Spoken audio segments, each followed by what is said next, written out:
On va commencer le cours.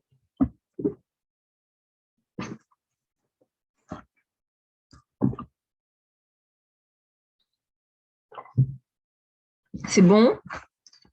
C'est bon tout le monde? Vous mettez vos caméras. Thomas, Grace, Amber, Regina, Marlene, Divine. On attend vos caméras. Merci. Mettez vos caméras, même si vous êtes dans les transports, il faut que je vois que vous êtes connectés. Ne me laissez pas toute seule. C'est un cours.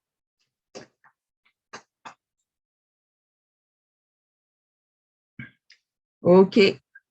Amber, je ne sais même pas si elle est là. Ça peut être une blague, genre, tu fais genre, tu es connecté, mais en fait, tu n'es pas là. Non, mais on sait jamais. Ouais, non, je connais. On se connecte et puis après, on va dans une autre pièce. OK. Même si vous êtes en train de préparer à manger, machin, au moins, je sais que vous m'écoutez. OK. Donc, aujourd'hui, on va voir le cours sur les relations humaines. OK. Mais avant de commencer, j'aimerais savoir, j'ai des questions par rapport au cours de la semaine dernière. Est-ce que ça va pour le cours sur les différents tempéraments? Est-ce que Oui. ça a été? Est-ce que vous avez fait le test des tempéraments et que vous connaissez maintenant votre tempérament? Non, je ne l'ai pas fait. Il faut le faire. Tu l'as pas fait pourquoi? Tu n'as pas t'as pas le test? Si, je l'ai, mais en fait, quand j'ai cliqué, c'était un cours, un fichier. Donc, Non, c'était pas un fichier, c'est un test. Hein. je Nous, vais ils le ne faire. l'ont pas envoyé dans le groupe WhatsApp, ils n'ont pas envoyé. T'es dans quel groupe? Celui à Harry, je crois. Aristide? Oui.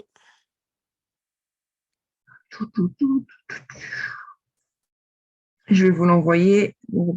Alors, les tempéraments. Il faut vraiment le faire. Vous devez connaître votre tempérament, en fait. Ça va vous permettre de comprendre beaucoup de choses. Beaucoup de choses.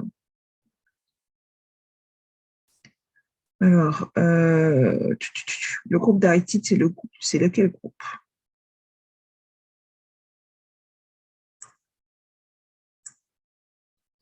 Je peux le faire après le cours? Oui, tu peux le faire après, parce que ça va prendre du temps, en fait, tu vas voir. Et souvent, il faut le faire avec l'aide de quelqu'un qui vous connaît bien.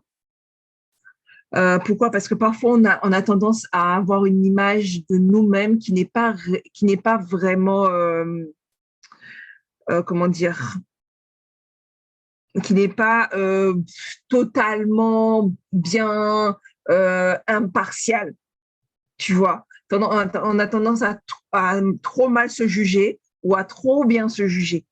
Vous voyez? Donc, c'est important, en fait, de le faire avec quelqu'un ou des parents qui vous connaissent et qui peuvent vous dire, mais non, en fait, moi, je vois que tu n'es pas comme ça. Je vois que tu es tu es plus comme ça. Et voilà quoi.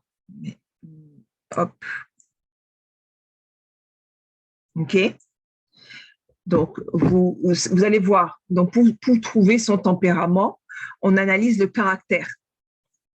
Là, on analyse le caractère, les différents traits de caractère. OK. Et certains tempéraments ont plus certains types de caractères que d'autres. Oui, voir. Donc, vous allez compter l'intensité de tel trait de caractère et vous allez faire un calcul, vous allez voir le total et ça va vous indiquer en fait dans quel tempérament vous vous situez. OK? Mais il faut vraiment connaître, c'est vraiment important, c'est super intéressant de connaître son tempérament et ce serait bien que vous le partagiez sur le groupe. Moi, j'aimerais bien que les membres de mon groupe partagent sur le groupe, partagez sur votre groupe WhatsApp quel type de tempérament vous êtes, si vous avez trop de tempéraments différents. Parce que généralement, on n'a que 2 tempéraments forts qui se distinguent. Et si vous êtes vraiment quelqu'un d'entier, vous avez un seul. Mais c'est le tempérament qui a le plus de points. Et ça, c'est vraiment votre tempérament. Et puis, vous pourrez vous situer et comprendre beaucoup de choses. Pourquoi vous vous comportez de telle manière, de telle manière. OK? Donc, voilà, c'est important. Je sais que le caractère se modifie avec le temps et il est important de travailler son caractère, c'est clair. Mais généralement, le tempérament ne se modifie pas beaucoup. On reste toujours soit quelqu'un d'introverti ou quelqu'un d'extraverti. Avec le temps, on change certains traits de notre caractère, mais voilà quoi. OK? C'est bon?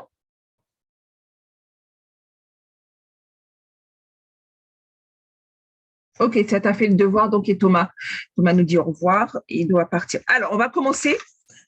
Alors, on a jusqu'à 12h30, donc 1h30, on va essayer de faire bien les choses. Donc, nous voyons aujourd'hui les relations humaines. C'est le chapitre 4, le cours 7 et 8, qui comprend en fait tout le chapitre sur les relations humaines. On va commencer par le premier cours, le cours 7. Alors, sur les relations humaines, grand 1. Je vais vous donner, là, on va voir dans le cours 7 comment gérer le conflit et comment gérer la colère. OK, ça, c'est le cours 7.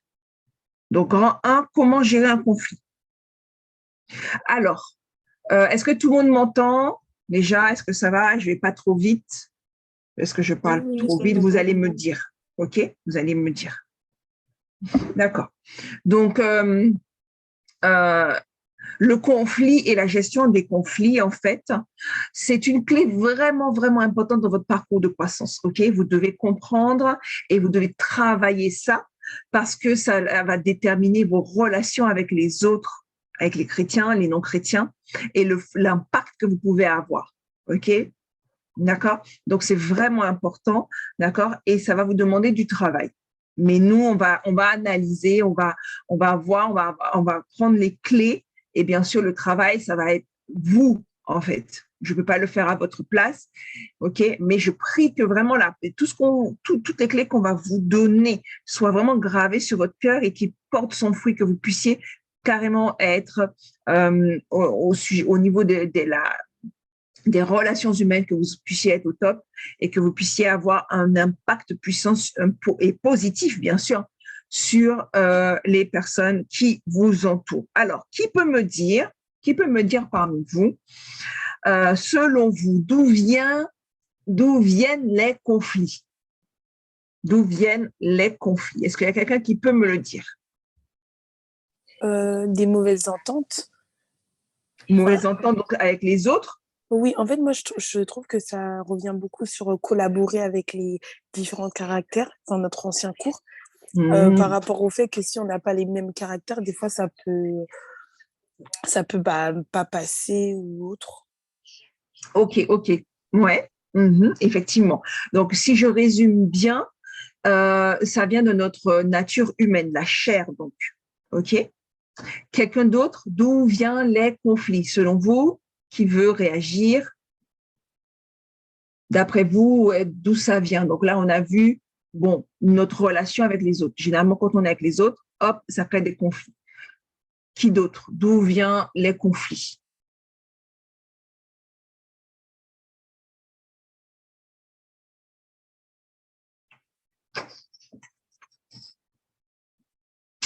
Personne n'a une idée? Généralement, quand on a des problèmes avec les autres, des conflits, ça vient d'où en général? On a vu le tempérament. Un conflit, ça peut venir d'un malentendu aussi. Ça peut d'une mauvaise compréhension, donc un malentendu, quelque chose. Il s'est passé quelque chose, on a eu une circonstance, peu importe, un événement, et les uns et les autres, on n'a pas compris de la même manière, et ça crée des conflits. Effectivement. Ça dépend de la situation, ouais. Chacun a son avis, chacun a son interprétation, sa compréhension, et en vrai, ça crée des malentendus et des conflits. OK, d'accord, OK, ça c'est bien. Donc, on va voir dans cette partie de comment gérer les conflits, on va voir plusieurs choses. On va voir déjà les sources des conflits, on va voir l'importance de gérer les conflits, OK? Et on va voir concrètement comment on va gérer les conflits. OK? Donc, ouais, on va voir la source. On va commencer par la source. Moi, j'aime bien ça. On va commencer par la source. Donc, effectivement, notre amie divine donc, disait ça peut venir donc de chacun, de la compréhension. D'autres disaient c'est par rapport au tempérament, etc. Et effectivement, c'est vrai. Mais concrètement, il y a deux sources de conflit. Donc, je vais généraliser tout ce que vous avez dit et le mettre dans la catégorie, ça vient de la chair, parce que ça vient de notre nature humaine, nos tempéraments, comme disait Amber, les différents caractères qu'on a, et le fait qu'on ne soit pas pareil, ça génère des conflits. Notre compréhension des situations, ça peut générer des conflits parce qu'on n'est pas d'accord, etc. Donc tout ça, on va les mettre dans la catégorie de la chair. OK? Donc, bien sûr, à l'opposé du monde physique, il y a le monde spirituel. Et en vrai, il y a une origine spirituelle à nos conflits et nous ne devons pas l'oublier parce que c'est une raison importante et souvent on est manipulé là-dessus. Il y a le diable est aussi l'une des sources de nos conflits. OK? Et on va le voir plus en détail en cours. Donc, vous devez noter, il y a deux sources de conflits. Donc, la première, notre chair. Effectivement, nous sommes humains. La Bible nous dit que notre chair est en unité avec Dieu. Elle est source, effectivement, de beaucoup de nos difficultés et de nos conflits, notre chair. Donc, lorsque nous sommes charnels, c'est-à-dire que notre esprit ne domine pas encore notre chair, donc c'est la chair qui parle plus à ce moment-là précisément ou en général. OK? Donc, quand notre chair parle plus, généralement, nos émotions, notre tempérament vient interférer. C'est un facteur, en fait, qui va impacter nos relations avec les autres et souvent de la mauvaise manière. D'accord? Parce que effectivement, n'oubliez pas nos émotions, nos caractères. Comment vous dire ça? Ils peuvent porter du fruit positif, mais ils peuvent aussi porter du fruit négatif. Ils peuvent porter du fruit positif, c'est-à-dire naturellement en nous, Dieu nous a donné la capacité d'aimer, il nous a donné la capacité d'être joyeux, de faire de bonnes actions. Mais on a aussi cette capacité inverse d'être soit dur, soit méchant, soit triste, etc. Et ça aussi, ça va impacter nos relations. OK?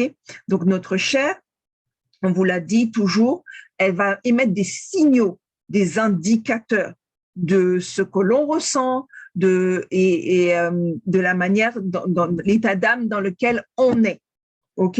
Mais il ne faut pas que notre chair nous dirige. Hein? On vous le répète souvent, ce sont des indices, des indicateurs, des informations que notre corps nous donne. Mais nous, en étant des êtres spirituels, on est dirigé par notre esprit. OK? Et voilà.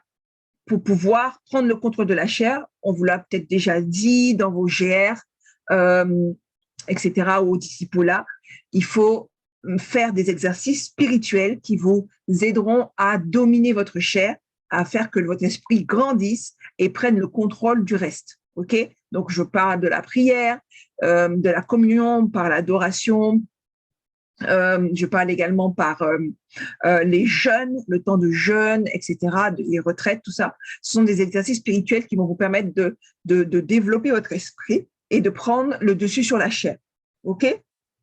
D'accord? Donc, si vous laissez votre chair dominer, ben voilà, vous êtes dans cet état d'immaturité dont la Bible parle, vous êtes des bébés spirituels et qui sont encore gouvernés par leurs émotions, par leur caractère, etc.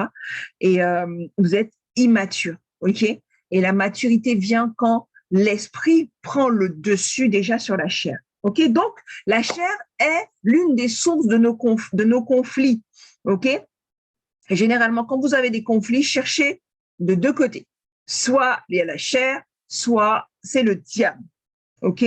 Mais souvent, cette deuxième source, le diable, source de nos conflits, comment dire, il va utiliser notre chair.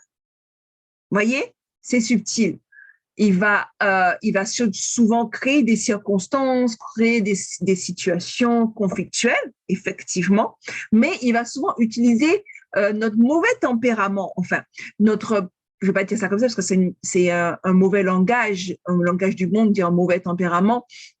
Il n'y a pas de mauvais tempérament, mais notre mauvais caractère plutôt, il va utiliser notre mauvais caractère pour générer des conflits. OK?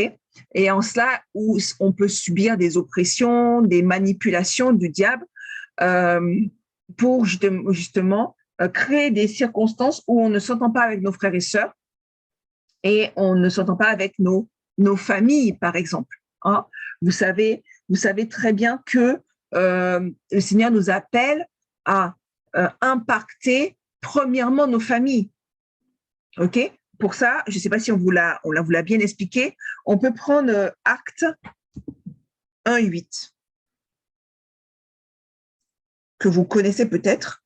J'avais la Bible. Alors, je vais aller dans Actes 1:8. L'un des puissants commandements, ordonnances que le Seigneur Jésus nous a donné avant de partir. Alors, il nous dit, gloire à Dieu, mais le Saint-Esprit descendra sur vous. Vous connaissez cet épisode de la Bible, la Pentecôte, où le Seigneur prévient déjà les disciples de rester en place, de rester là, parce qu'il va venir une bénédiction, une grâce importante. Et il nous dit qu'en fait, vous recevrez le Saint-Esprit qui descendra sur vous. Il nous dit, vous recevrez sa puissance et vous serez mes témoins à Jérusalem, dans toute la Judée et la Samarie, jusqu'aux extrémités de la terre, jusqu'au bout du monde. En vrai, ce verset, il explique très bien en fait ce que nous vivons actuellement et ce que le Seigneur nous a demandé de faire. Il nous donne 3 dimensions d'impact. Il dit Jérusalem, dans toute la Judée et dans la Samarie, et il dit aussi jusqu'aux extrémités de la terre. Et ces 3 dimensions d'impact, en fait. Généralement, on sait bien, les disciples et les Juifs ils étaient à Jérusalem. OK? Et Jérusalem, c'est l'entourage proche. Ça symbolise l'entourage proche. Les voisins, d'abord la famille, les voisins, les personnes de notre ville, de notre université, tout ce qui nous entoure, tout ce qui est proche, parce que c'est là où on vit. OK? Ensuite, il y a une autre dimension, une deuxième dimension où c'est plus loin, c'est la Judée et la Samarie. La Samarie, c'est une ville, c'est vraiment une région. Pour eux, c'était vraiment un pays à part, un pays à côté, limitrophe, vous voyez, ou une région limitrophe. Pour nous, par exemple, ce serait la Judée et la Samarie, ce serait vraiment genre, nous qui sommes en Île-de-France, ce serait vraiment, par exemple, le sud de la France, la région sud, Picard, etc. Vous voyez, genre, tu vas aller à Marseille, ou tu vas aller en Bretagne, tu vas aller à Brest, ou tu vas aller dans le nord, tu vas aller dans l'est, etc. Vous voyez? Et la troisième dimension d'impact, c'est les extrémités de la Terre, où là, tu changes carrément de continent. Vous voyez? Et en vrai, donc, ce que je voulais vous dire, en fait, c'est qu'avant d'aller jusqu'aux extrémités de la Terre, Dieu nous demande d'avoir un impact dans notre entourage. Mais le problème, c'est que les personnes avec lesquelles on est le plus en conflit, soyez sincères, c'est nos familles.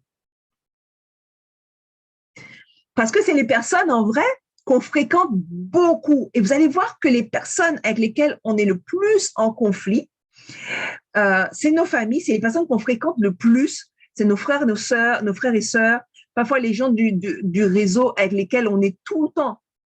Mais c'est normal, parce qu'on est en contact tout le temps avec ces personnes-là et il y a des frictions. Les choses qui sont en contact, quand ils bougent et tout, ils sont en friction et ça chauffe.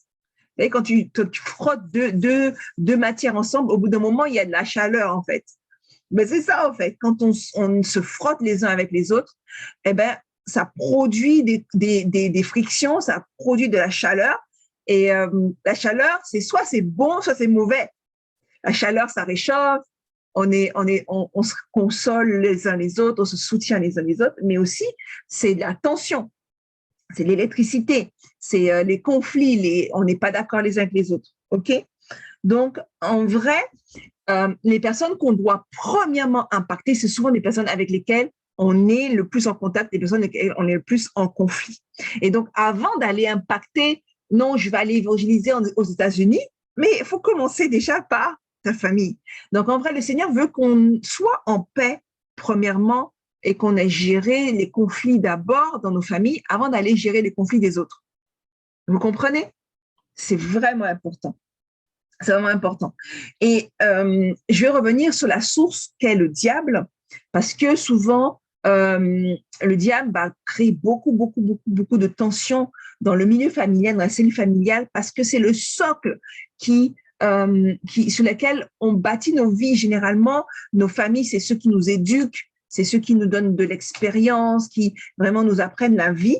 Et quand il attaque la cellule familiale, quand il brise la cellule familiale, quand il sépare les pères, les fils, les mères, les filles, etc., c'est pour justement nous enlever ce support, ce soutien que naturellement l'homme, il l'a naturellement. Bien sûr, nous, en tant que chrétiens, notre roc, notre rocher sur lequel on bâtit notre vie, c'est le Seigneur.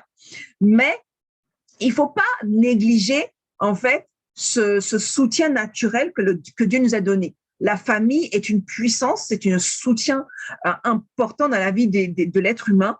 Et quand le diable, il attaque votre famille, en vrai, il veut vous détruire. Il commence par les piliers. Il va casser, saper les piliers sur lesquels vous reposez. Et on repose souvent sur notre famille. L'amour familial, filial, filéa, que nous puissions avoir avec les personnes par qui on partage le sang ou pas. On peut avoir des frères et des sœurs il n'y a aucun lien de sang, hein, mais c'est souvent très fort, c'est souvent très puissant, cet amour qu'on partage l'un avec l'autre. Et le diable, quand il vient casser ça, en vrai, il fait de nous des personnes un peu bancales, en fait, des personnes blessées, des personnes qui vraiment, dans les relations humaines, il y a déjà une lacune. Parce que le premier pilier que l'on peut avoir le plus puissant, le plus fort, eh bien, il a été cassé. Et souvent, dans nos relations avec nos amis, nos collègues de travail, ben, ça ne va pas aussi parce que l'exemple qu'on pouvait avoir, eh bien, il a été brisé. Voyez? Donc, on est un peu bancal à ce niveau-là et le diable, il va premièrement s'attaquer à la famille. Et c'est là où c'est important que vous ayez de l'impact dans vos familles, que vous sachiez gérer les conflits dans votre famille, que vous ayez de bonnes relations, parce que souvent dans vos familles, quand vos familles ne sont pas chrétiennes et que vous ethtes la seule personne, vous allez avoir des persécutions au niveau de votre famille, mais vous devez, la première ethnos que vous devez évangéliser, c'est vos familles. C'est vos familles. Et vous devez comprendre, et vous devez être la personne la plus mature. Souvent, même c'est vous qui devez être la plus mature, même si vos parents, ils sont sages et tout, mais quand il y a des conflits, vous devez être la plus mature. Et la maturité ne passe pas forcément par l'autorité ou par l'expérience. La maturité passe souvent parfois par la capacité à appliquer la parole de Dieu et appliquer les principes divins au bon moment. OK? Donc, vous devez être cette personne qui, dans vos familles, premièrement, amène la paix et amène la parole de Dieu. OK? Et j'aimerais vous dire que c'est important de comprendre que quand on vous dit non, vous devez évangéliser votre famille, vous devez amener vos familles à l'église, etc., souvent, on oublie qu'il y a plusieurs moyens d'impacter sa famille. Certes, on doit le dire, ouais, c'est Jésus la solution, c'est Jésus le chemin, la vérité, la vie. Mais en vrai, quand vous venez comme ça et que vous balancez comme ça, que vous avez trouvé, oh, j'ai trouvé la vérité et c'est la seule vérité, en vrai, vous allez générer des conflits. Si vous êtes prêt à subir et nous devons être prêts à subir ces persécutions, certes. Si vous êtes prêts à subir le conflit qui va naître de cette manière de faire, gloire à Dieu, il n'y a pas de souci. Moi, je suis comme ça, Anna Caso, allez, allons-y, on y va, il n'y a pas de souci. Mais vous devez comprendre également que l'impact qu'on va avoir sur notre famille, il vient aussi de notre témoignage. Il vient aussi de notre comportement, il vient aussi de la paix que nous amenons là où nous sommes. OK? Vous devez être capable d'évangéliser de par votre changement d'attitude, de changement de vie, de cette transformation que vous avez vécue. Vous comprenez? Est-ce que tout le monde me comprend? Répondez si, parce que là, je me sens un peu seule. Là, vous répondez pas, vous dites même pas amen. Est-ce que vous comprenez ce que je dis au moins? Oui. J'ai l'impression que vous comprenez pas. Vous comprenez, hein? Vous comprenez qu'il n'y a pas que, voilà, on apporte l'évangélisation par la parole. Non, le Jésus est le chemin, la vérité, la vie. Il y a également le témoignage, le changement qui s'est fait en nous. Il doit se répercuter dans notre famille, dans nos relations à côté. Les gens doivent voir le changement. Ils doivent voir quelque chose qui est différent en vous, que vous êtes une nouvelle créature. Donc, il y a le témoignage. Il y a également la paix que nous allons apporter là où nous allons. Et vous allez voir qu'en vrai, la paix comment dire, notre témoignage sont l'un des, comment je pourrais dire ça? En vrai, c'est un principe que Dieu nous demande d'appliquer. On va le voir dans la parole de Dieu. Il y a plein de versets bibliques qui nous le disent, en fait. Donc, le premier, c'est 2 Timothée 2. 2 Timothée 2, on va le lire, 2 Timothée 2, 22 à 26. 2 Timothée 2.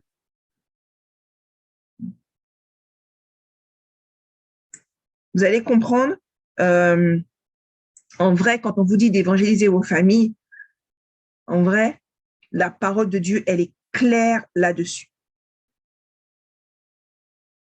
OK, 2 Timothée 2, 22. La parole de Dieu dit, fuis les passions qui assaillent. Attendez, je vais prendre peut-être Louis II parce que ma version se meurt. Elle peut ne pas être comprise par tout le monde. Alors, fuis les désirs de la jeunesse.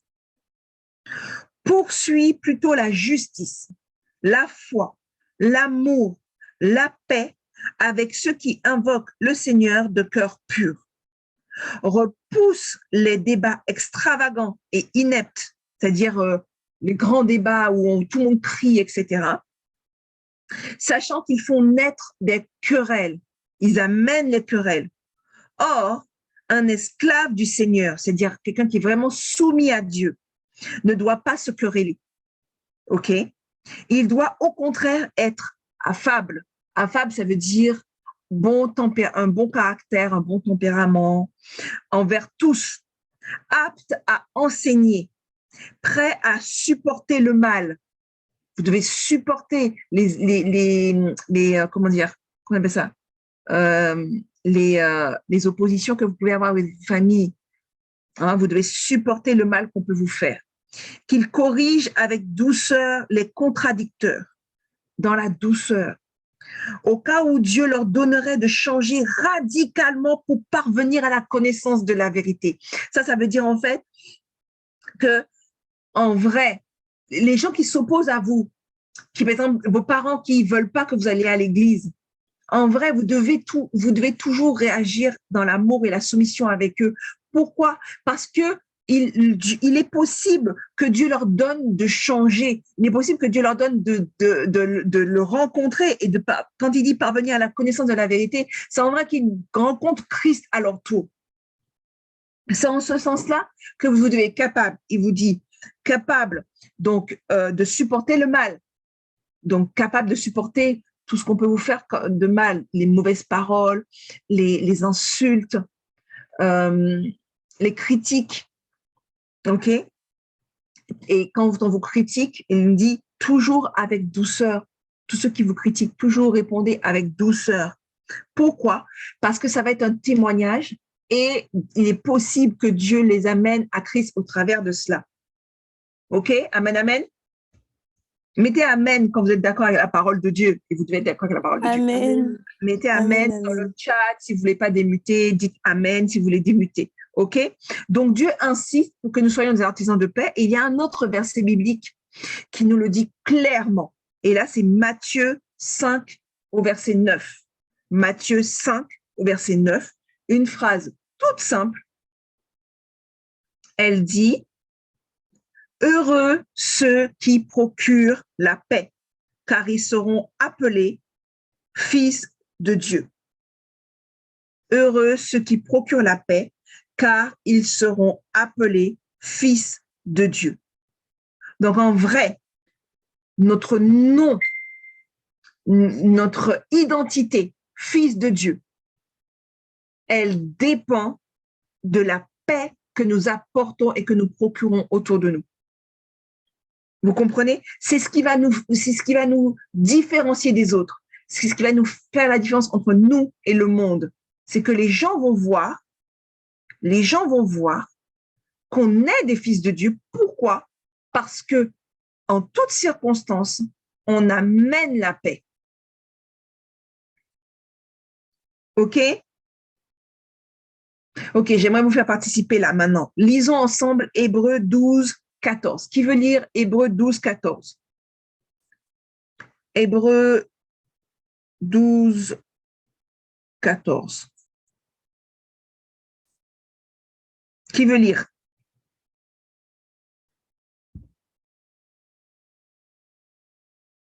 Allez, Moi, je quelqu'un. peux. Vas-y, vas-y. Ok. Par contre, j'ai la version Summer. Peu importe, vas-y. Moi aussi, j'aime bien la lire, la version seulement. Ok, donc. Faites tous vos efforts pour être en paix avec tout le monde et cultivez la sainteté dans laquelle nul ne verra le Seigneur. Veillez à ce que personne ne passe à côté de la grâce de Dieu, qu'aucune racine d'amertume ne pousse et ne cause du trouble en empoisonnant plusieurs d'entre vous. Est-ce que tu as compris ce que tu as lu? Oui, j'ai compris. Alors, qu'est-ce que ça veut dire en fait? Résume-nous le verset. Qu'en fait, il faut être en paix avec tout le monde et du coup, va falloir prendre sur soi, même si ça peut blesser ou quoi. Il faut toujours réagir de la bonne manière. Effectivement, effectivement. Mais qu'est-ce que ça dit au verset 15 en fait? Au verset 15. Oui, quand ça dit « Veillez à ce que personne ne passe à côté de la grâce de Dieu, qu'aucune racine d'amertume ne pousse et ne cause du trouble en empoisonnant plusieurs d'entre vous. » Qu'est-ce que ça veut dire selon toi? Ça veut dire que si on va réagir mal, ça va semer une rancune chez quelqu'un et du coup, il va se dire que en fait, c'est comme ça les chrétiens, genre, ils sont comme ça. Il va pas se dire que les chrétiens, c'est des personnes qui ont de la paix. Et voilà, et ils peuvent ne pas accepter Christ dans leur vie, ils peuvent passer à côté d'une grâce formidable en fait, tu vois. Au contraire, quand on amène des querelles, parfois on met une blessure chez une personne et il y a une racine d'amertume qui pousse. Et ce qui est bien dans le verset dit qu'en fait, cette racine, le pire, c'est qu'elle empoisonne plusieurs d'entre vous. En fait, c'est comme un feu, ça se répand. Le problème, c'est ça, quand on crée des querelles, c'est qu'en vrai, c'est contagieux. Tu vois? C'est ce que ça dit, le verset biblique.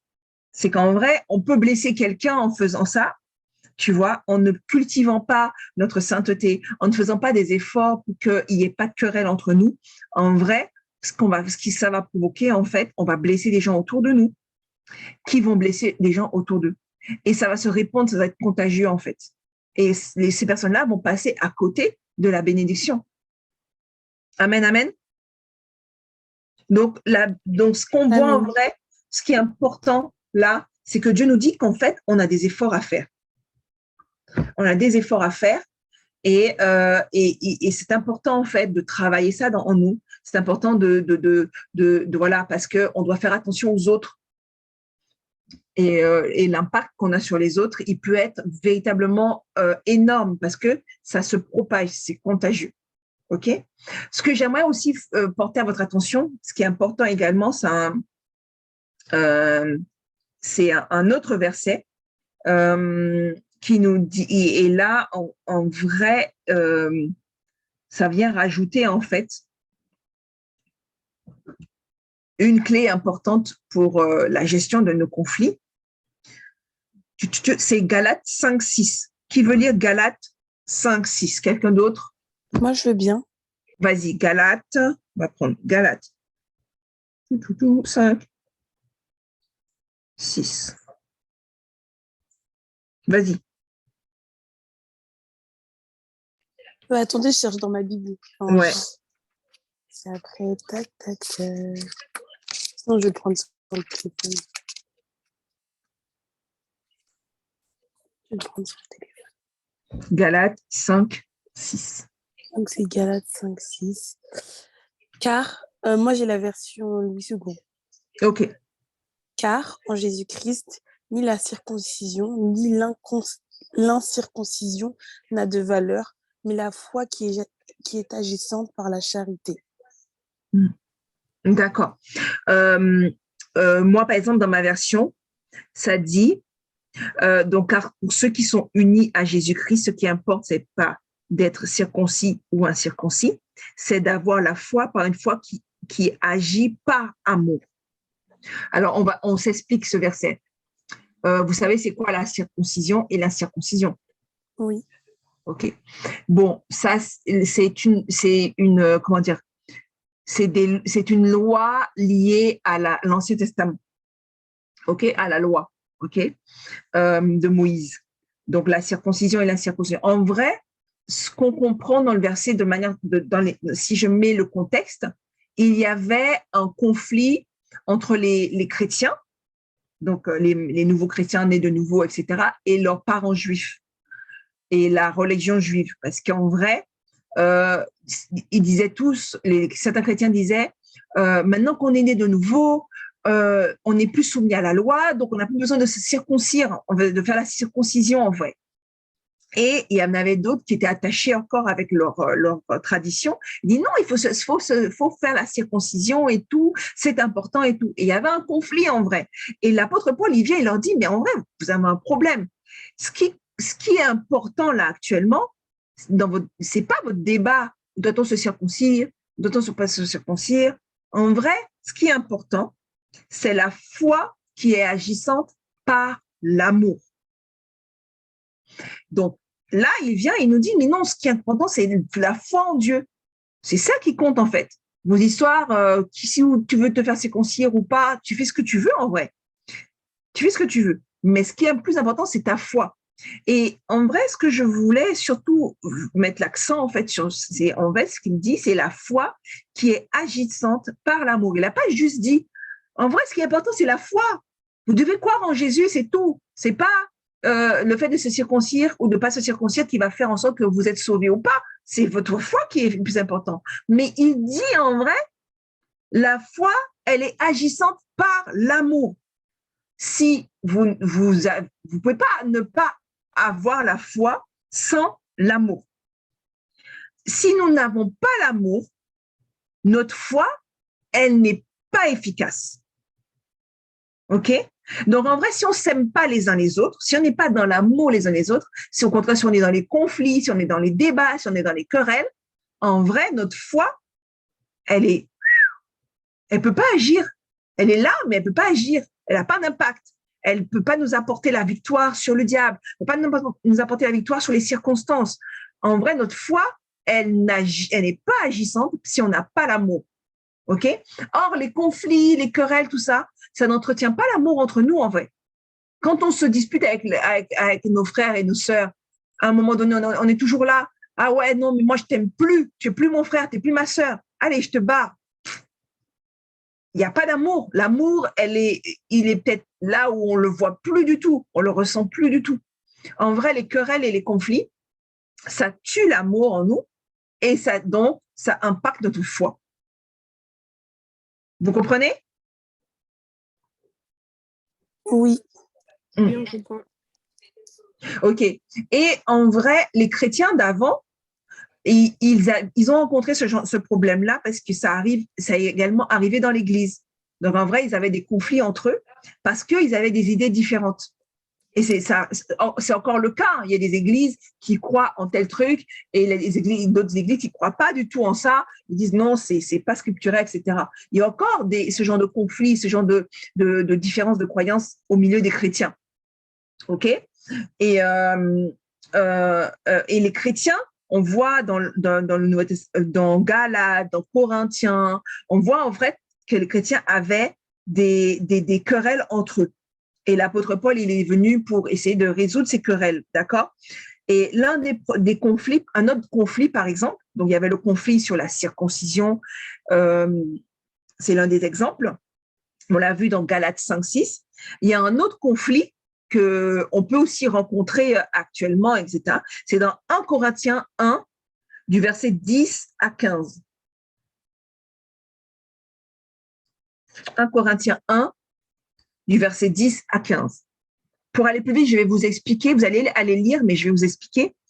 Il va dire en fait, en fait, il va leur dire, tenez un même langage. Je vous exhorte, frères, non par le Seigneur Jésus-Christ, à tenir tous un même langage. Donc, c'est-à-dire à croire en la même chose, à dire les mêmes choses, à prêcher la même parole. À ne pas avoir de division parmi vous, mais à être parfaitement unis dans un même esprit, dans un même sentiment. Car mes frères, j'ai appris à votre sujet par les gens de Chloé qu'il y a des disputes au milieu de vous. Je veux dire que chacun de vous parle ainsi. Moi, je suis de Paul, moi, je suis d'Apollos, et moi de Céphas, et moi de Christ. Christ est-il divisé? Paul a-t-il été crucifié pour vous? Ou est-ce qu'au nom de Paul que vous avez été baptisé? Je rends grâce à Dieu de ce que je n'ai baptisé aucun de vous, excepté Crispus et Gaius, afin que personne ne dise que vous avez été baptisés en mon nom. Alors, qu'est-ce qui se passe là? Là, en fait, il y en a qui disent, non, moi, celui qui m'a amené à Christ, c'est Respo One. Moi, celui qui m'a amené à Christ, c'est l'apôtre Alain Patrick. Moi, celle qui m'a amené à Christ, en fait, c'est la Respo Gladys. Vous voyez? Et les gens sont là, non, moi je vais suivre le Respo One, moi je veux suivre l'apôtre, moi je veux suivre Gladys. Et ils oublient, en vrai, que non, c'est par Christ crucifié qu'on a été sauvé, en fait. Et là, l'apôtre Paul, il le dit, en vrai, celui qui vous a amené à Christ, machin, ça ne doit pas amener des conflits. Pourquoi? Parce que c'est par Christ et le sacrifice qu'il a fait à la croix que vous êtes sauvés. C'est ça le plus important. Bien sûr, j'en ai baptisé. Il dit, bien sûr, moi j'ai baptisé Crispus et Gaius. Bien sûr, Apollos a amené un tel à Christ. OK, il y a cette différence en nous, mais elle ne doit pas nous diviser. Pourquoi? Parce que le message le plus important, c'est quoi? C'est Christ à la croix. Vous comprenez? Et parfois, on peut rencontrer ce conflit-là en vrai. Oh, moi, j'aime pas le réseau élu. Oh, moi, j'aime pas le réseau prophétique. Je préfère mon réseau. Oh, moi, je veux quitter ce réseau parce qu'il est nul. Je préfère aller dans le réseau Impact. En vrai, on oublie le plus important quand on est dans les querelles. On oublie le plus important, le Christ, le message du Christ et l'amour. Vous voyez? Et vraiment, c'est important. L'Église primitive, c'est-à-dire les disciples avant, eh ben, ils avaient rencontré ce problème-là. Et Paul leur a dit non, attention, attention, je veux bien que ce soit un tel qui t'ait amené à Christ. Je veux bien que ce soit Pierre qui l'ait fait, je veux bien que ce soit Apollos, je veux que ce soit moi. Mais attention, n'oubliez pas que c'est au nom de Jésus-Christ qu'on a été baptisé, c'est au nom de Christ qu'on a été sauvé. Amen, amen. Donc parfois, vous voyez, il peut y avoir des conflits comme ça parce qu'on est différent, parce qu'on est dans un réseau différent, parce qu'on est d'origine différente, parce qu'on a des traditions différentes, ok? Mais en vrai, c'est pas le message de Christ, ça. Le message de Christ, c'est l'unité, l'amour, pas les querelles. Nos différences doivent être un plus, c'est-à-dire un atout qu'on peut utiliser, parce qu'en vrai, nous sommes un corps. Ok, Dieu nous appelle à être un corps, à être unis dans ce corps. Ben, la tête, elle est différente du pied. La main est différente de l'épaule. La main fait pas la même chose que l'épaule. On porte pas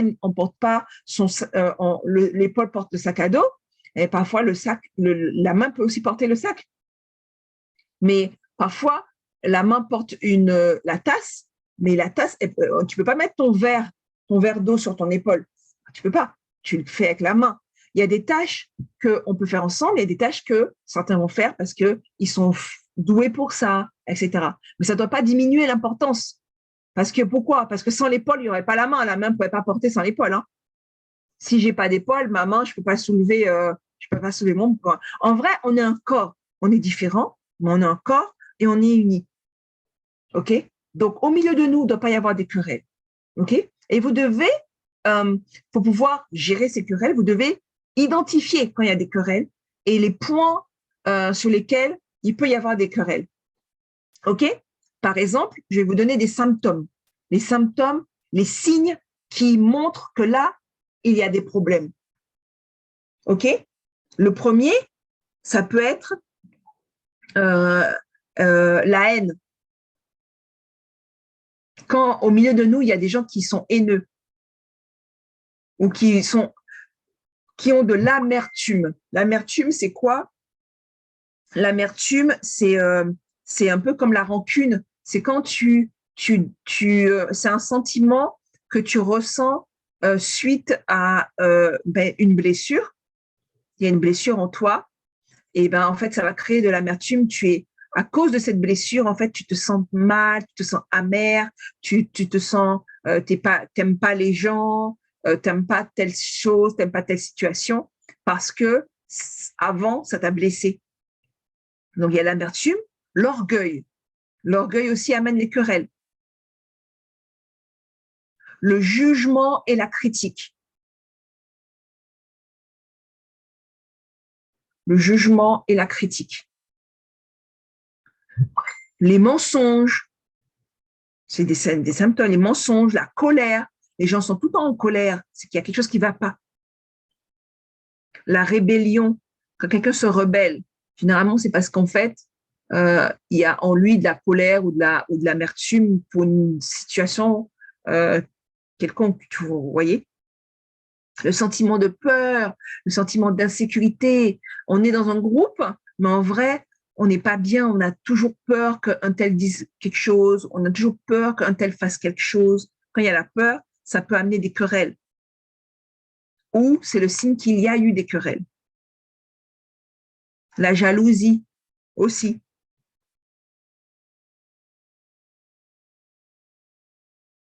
OK? Ça, c'est pas bon. Donc là, vous avez les signes. OK? Les signes, les symptômes des querelles et des conflits. Quand vous voyez ça, quand vous discernez autour de vous qu'il y a ça, vous êtes sûr qu'à un moment donné, ça va péter. OK? Donc, en tant que leader, en tant que responsable, en tant que meneur, si vous discernez de tels symptômes au milieu de vous, en vrai, vous devez agir. Vous devez prier, vous devez agir. Pourquoi? Parce que ça va automatiquement amener des querelles, des conflits. OK? Donc maintenant, comment on va gérer ces conflits-là? Maintenant qu'il y a plein de clés, je vais vous les donner pour gérer les conflits. Tu peux appliquer toutes les clés, tu vas être super efficace, tu dis non, je vais tout faire. Moi, au moins, je suis sûre que ça va marcher. Soit, selon la circonstance, selon l'événement, tu appliques une ou deux clés. OK? Donc, il y en a beaucoup, mais retenez quelques-unes. D'accord? La première, c'est le respect de l'autre. OK? Le respect, c'est à la base de toutes les relations. Toute relation, qu'elle soit professionnelle, sociale, amoureuse, spirituelle, il doit y avoir le respect. De la même manière qu'on respecte Dieu, on a la crainte de Dieu, on doit respecter aussi les autres, son prochain.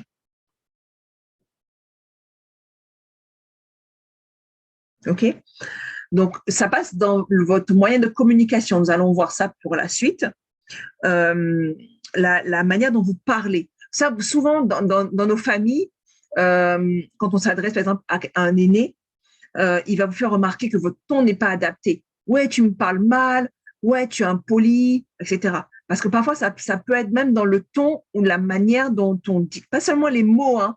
Par exemple, tu emploies des mots qui sont pas bons, sont pas respectueux, mais parfois, souvent, il nous faut remarquer que le ton, la manière dont tu t'adresses à eux n'est pas respectueuse. Donc, faites attention à ça. Le ton, la manière dont vous dites un mot va montrer si vous êtes respectueux ou pas. Et le niveau sonore également, le niveau sonore. Quand tu cries, c'est pas la même chose que quand tu parles avec douceur, quand tu parles avec fermeté ou quand tu parles avec force. J'ai une question. Oui, vas-y. Le ton et la manière de parler, c'était dans le respect ou c'est un point? Oui, c'est dans le respect. D'accord, merci. En vrai, le respect se manifeste dans le langage, dans l'attitude, tu vois, souvent. Vous allez voir avec le cours suivant que la communication, c'est un point super important dans la gestion de nos relations. OK? Et quand tu as un conflit, la communication va être un atout, elle doit être un atout. Et ça passe justement par le fait d'appliquer le bon ton, le bon langage au bon moment.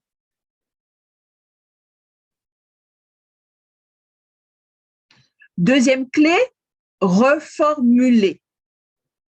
Au début du cours, il y a Amber qui nous a dit, c'était Amber qui disait, non, Amber disait le tempérament.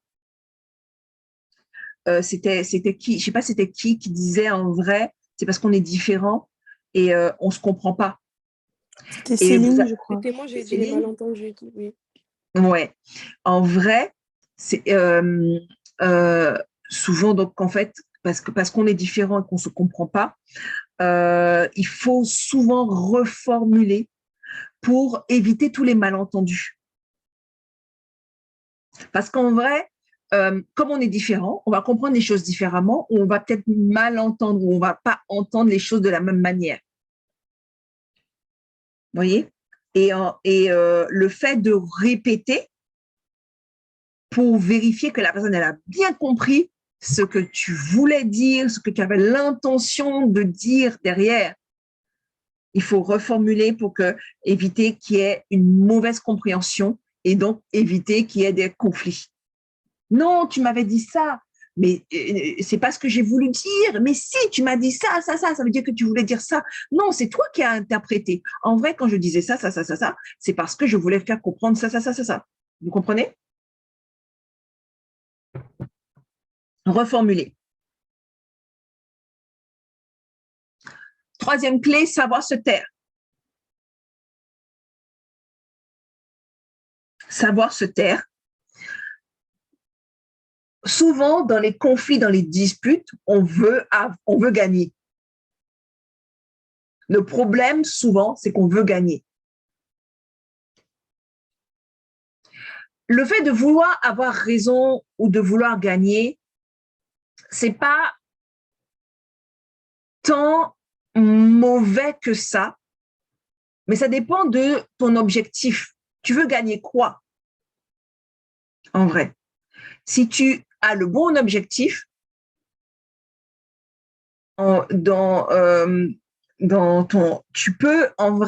tu peux être victorieux, mais de la bonne manière selon Dieu. Je m'explique. Quand on te dispute avec quelqu'un et tout, en vrai, on est focalisé sur le fait de gagner la dispute. Je veux qu'il reconnaisse que j'ai raison. Vous voyez? Or, Dieu, lui, ce qu'il veut gagner, c'est la personne qui est en face de toi. Ce qu'il veut gagner, c'est la bonne entente entre vous deux. Et parfois, ça passe par le fait de perdre la dispute, de perdre la querelle. Je ne sais pas si vous comprenez ce que je veux dire. Parce que souvent, on se dit, non, oui. Moi, je dis qu'il faut par exemple, qu'on aille à Châtelet, et toi, tu dis qu'il faut qu'on aille à Nation.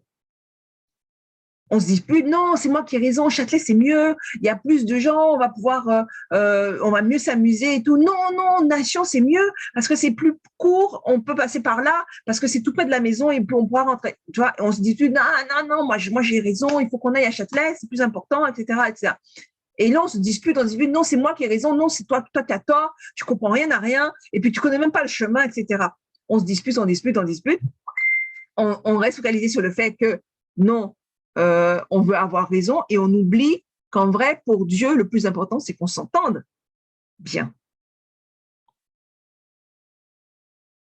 Pareil pour quand on évangélise. Non, c'est Jésus le chemin et la vérité. Non, c'est Allah. Non, c'est moi qui ai raison, c'est Jésus le chemin et la vérité. Non, c'est Allah. Moi, je te dis que c'est Allah et c'est pas Jésus. Et l'autre insiste, mais non, mais toi, t'es bête, quoi, tu comprends rien de rien. Tu es dans l'obscurité, c'est le diable qui te parle. Moi, je te dis que c'est Jésus. Et là, on est dans plein confort, on a oublié que l'objectif, en vrai, c'est que cette personne, elle donne sa vie à Jésus et qu'elle ressente l'amour que Dieu a pour elle. Pas qu'elle ressente la culpabilité d'avoir suivi Allah et pas Jésus. On se trompe d'objectif. Et parfois, dans les conflits, la clé pour ne pas se tromper d'objectif, c'est savoir se taire. Parfois, il faut accepter de perdre. Il faut accepter que la personne elle dise « Ouais, non, c'est moi qui ai gagné, c'est moi qui ai raison ». Parfois, il faut accepter que la personne elle dise ça. Parce que notre objectif, derrière, il est plus important.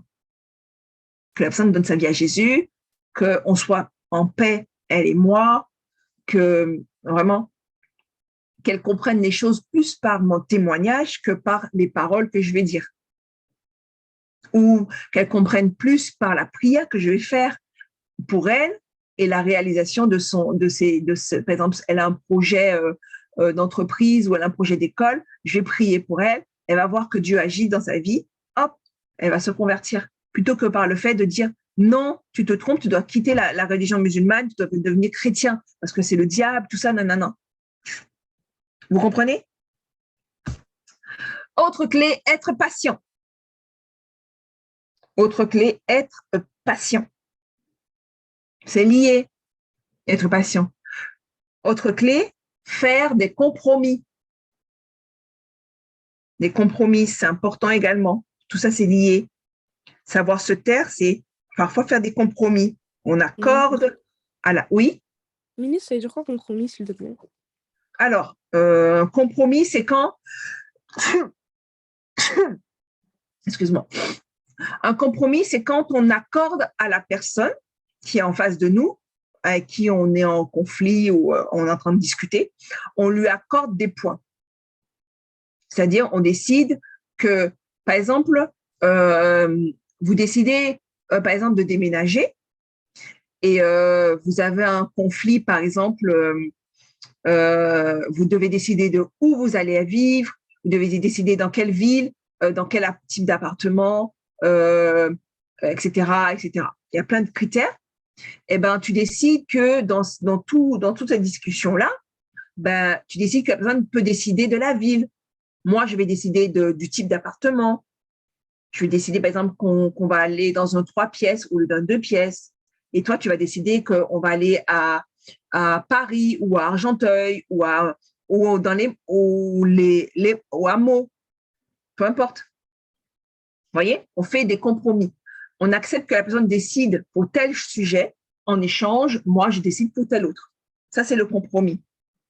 Autre clé, le pardon. Le pardon. Et le pardon, c'est super important, le pardon. Je ne sais pas si on en a déjà discuté avant le pardon. En vrai, le manque de pardon cause beaucoup de conflits. Parce qu'on est dans un état où on est incapable d'aimer et donc incapable de donner à l'autre les bonnes choses. Pourquoi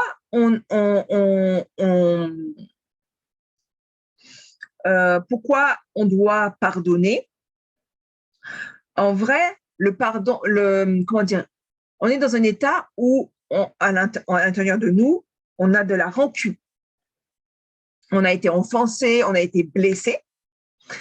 Donc, à l'intérieur de nous, il y a de la rancune qui vient et de l'amertume. Et on vous l'a déjà dit, ça va produire du mauvais fruit. Ça va pourrir en vous, ça va attaquer votre nature physique, émotionnelle et spirituelle. Ça attaque votre vie spirituelle également.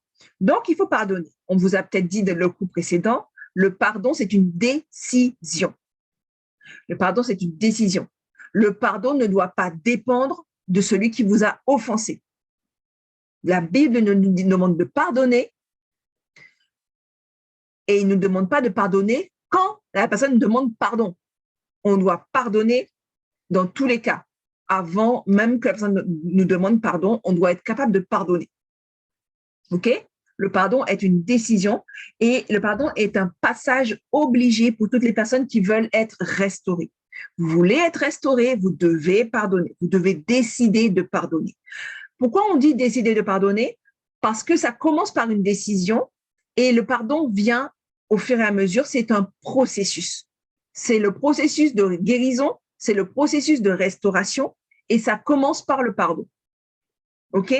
Si vous inculquez ça dans votre tête, si vous gravez ça sur votre cœur, en vrai, quand les offenses viendront, vous serez capable de pardonner. Donc, c'est quelque chose, vous devez vous dire, OK, la ministre Sabrina a dit, le pardon, c'est une décision, je l'accepte, point barre. OK? C'est dans la parole de Dieu, Dieu nous demande de pardonner, donc je pardonne. Si vous travaillez votre âme comme ça, vous préparez déjà le terrain pour que quand vous serez offensé, ce sera facile de pardonner. Vous comprenez? C'est important ça, hein? C'est important. C'est maintenant qu'on travaille le pardon. Tout comme on travaille sa foi en avance, on anticipe, on travaille, on fortifie sa foi. De la même manière, on travaille sa capacité à pardonner. OK? Autre clé, il faut s'aimer. Pour pouvoir aimer les autres, il faut s'aimer soi-même. OK? Il faut accepter de changer. Accepter de changer. Il faut accepter le fait que Dieu fait sa part, mais nous aussi, nous devons faire notre part. Donc, il faut accepter de changer, il faut accepter de s'aimer, il faut accepter de faire attention à nos attitudes. Parce que l'attitude, souvent, les conflits viennent de la manière dont on s'est comporté, pas forcément de ce qu'on a dit. Il suffit que vous ayez fait, que la personne qui est devant, elle a l'impression que vous foutez de sa gueule, que en fait, vous la méprisez. Faites attention aux attitudes. N'essayez pas de changer les autres. Changez-vous d'abord, vous. Travaillez d'abord vos attitudes. OK? C'est bon pour les clés? Oui, c'est bon. C'est bon, merci beaucoup. Oui, c'est bon. D'accord. Donc, pareil, on va passer vite fait sur comment gérer la colère. Grand 2, comment gérer la colère.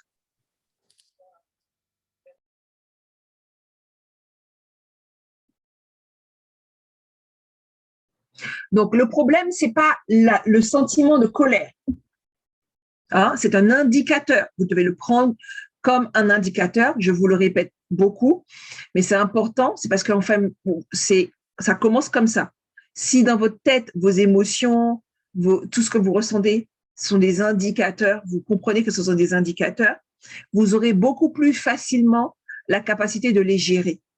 Parce que vous vous direz, ah, c'est une information. Le corps me donne une information. Le corps me dit que je suis triste. Le corps me dit que je suis en colère. Maintenant, qu'est-ce que je fais? Donc, vous avez ce recul. Maintenant, qu'est-ce que je fais? Je me rappelle mon cours, je sais que voilà, je dois faire ci, je dois faire ça, je dois faire ça. OK? N'oubliez pas, la colère, c'est un indicateur. OK? Il est naturel de ressentir de la colère. Le problème, il vient de notre capacité à gérer cette colère. Parce que la colère ne doit pas guider nos actes. Nous ne devons pas agir sous le coup de la colère.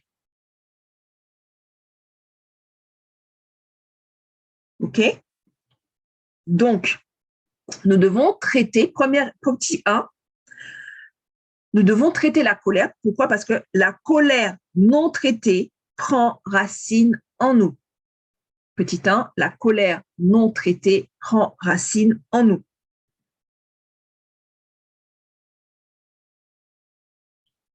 Retenez ça. Quand on ne gère pas la colère, il y a dedans en nous une racine de rancune qui prend place, qui s'incruste. Et cette racine, elle n'est pas bonne, elle est mauvaise. Elle va donc porter un mauvais fruit. Cette racine d'amertume, elle va porter, elle va pourrir, elle va s'attaquer à notre nature, elle va s'attaquer à notre nature physique, notre nature spirituelle. Elle va s'attaquer à la vie de Dieu qui est en nous. Si on insiste, elle va s'attaquer à la vie de Dieu qui est en nous, elle va s'attaquer à notre vie spirituelle. OK? Donc, vous avez compris quand même que la colère, elle vient par exemple d'une blessure. Quelqu'un nous a offensés, quelqu'un nous a blessés, ça nous met en colère. On rumine, hop, en nous, il y a une racine qui va naître, une racine d'amertume, et cette racine d'amertume, elle va donner comme fruit la rancune. OK? Elle va donner comme fruit l'amertume, la rancune, on va devenir aigri, on peut pas donner de la joie quand en nous il y a des blessures, il y a de la rancune. On peut pas être bon vis-à-vis des autres quand en nous il y a des mauvaises choses.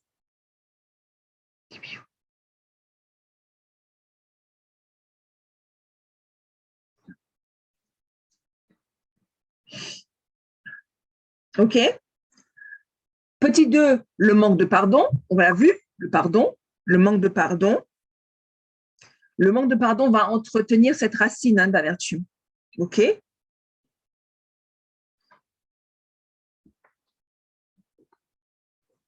Le manque de pardon.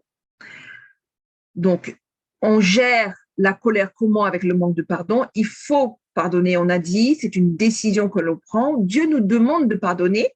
Si Dieu nous demande de pardonner, ça veut dire que c'est possible. Mais souvent, quand on est en colère, quand on est dans les émotions, quand on est blessé, on a du mal à faire la part des choses, on a du mal à réfléchir de la bonne manière et on a du mal à prendre cette décision, en fait, de guérir. Voyez? Mais si on a déjà travaillé ça en nous, si on s'est déjà éduqué à prendre cette décision de pardonner, le cheminement de la restauration sera beaucoup plus facile. OK? Si Dieu nous demande de pardonner, ça veut dire que c'est possible. OK? Mais quand on est trop dans les émotions, on a l'impression que c'est dur, que c'est impossible. OK? C'est pour ça que j'insiste sur le fait que vous devez d'abord travailler ça en vous déjà, vous dire que non, quand moi je serai offensée, je serai capable de pardonner. Je décide de pardonner toute offense. Je ne refuse de garder des offenses en moi. Je refuse de conserver de l'amertume vis-à-vis de mon frère, de ma sœur, vis-à-vis de quelqu'un, parce que je sais que cela va affecter ma vie. OK? Et comment vous allez faire? Donc, on a dit, on prend la décision, d'accord? On prend la décision de pardonner. Mais il y a aussi d'autres moyens, c'est le point 3, c'est le traitement en profondeur. Point 3, troisième petit 3, traiter en profondeur. Pourquoi? Parce que comme cela, ça s'appelle, on a dit, des racines d'amertume, des racines mauvaises qui pourrissent en nous. C'est une racine, c'est en profondeur, c'est pas en surface. Les racines, c'est rarement à la surface. Souvent, c'est en profondeur. Donc, le traitement, il ne doit pas être juste superficiel. Il doit être vraiment en profondeur. Donc, parfois, il faut aller chercher beaucoup plus loin. Par exemple, tu te disputes avec, par exemple, ta sœur en Christ parce qu'elle t'a insulté. Elle t'a dit, par exemple, tu es bête, pourquoi tu fais ça? Nanana. Ça t'a blessé, tu t'es mis en colère et tu vous disputez et tout. Et là, vous travaillez le cheminement, on pardonne, ok, je te pardonne.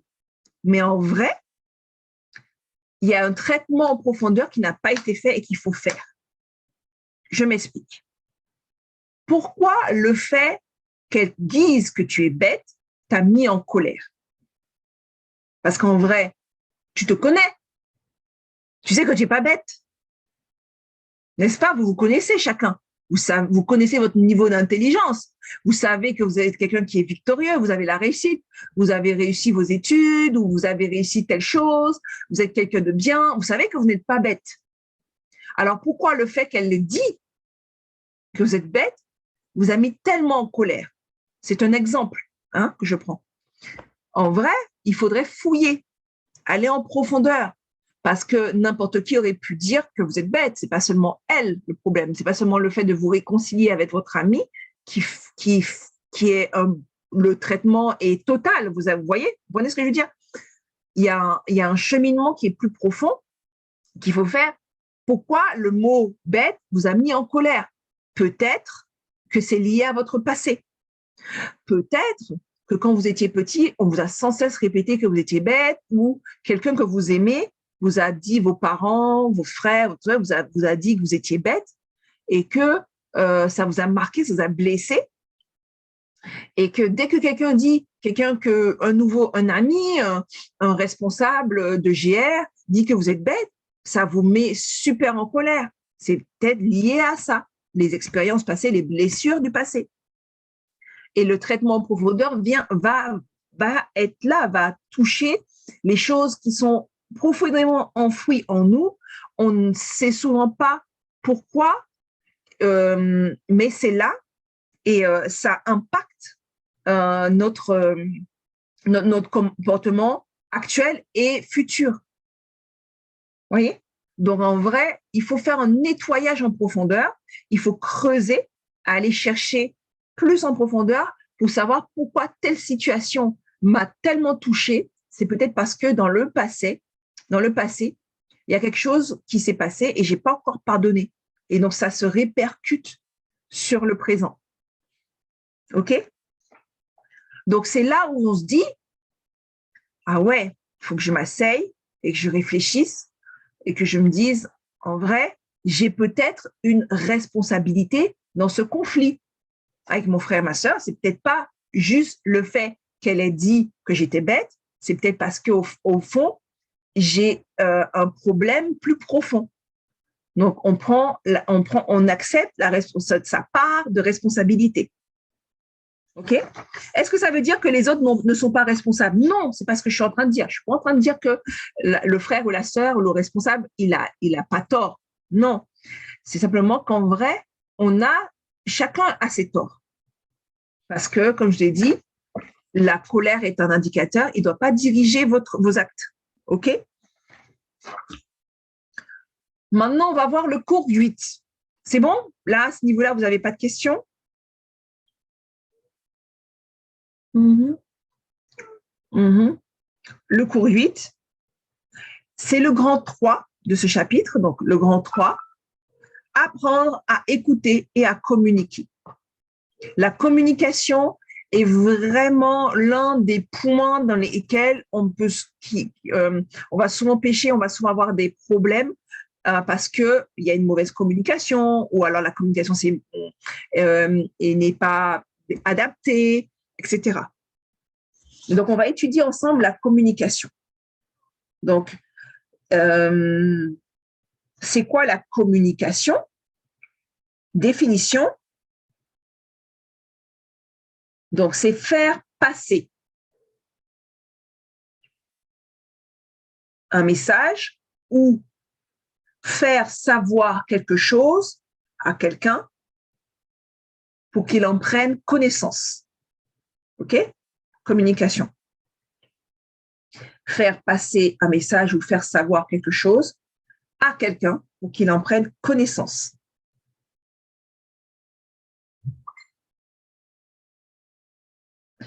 C'est aussi faire part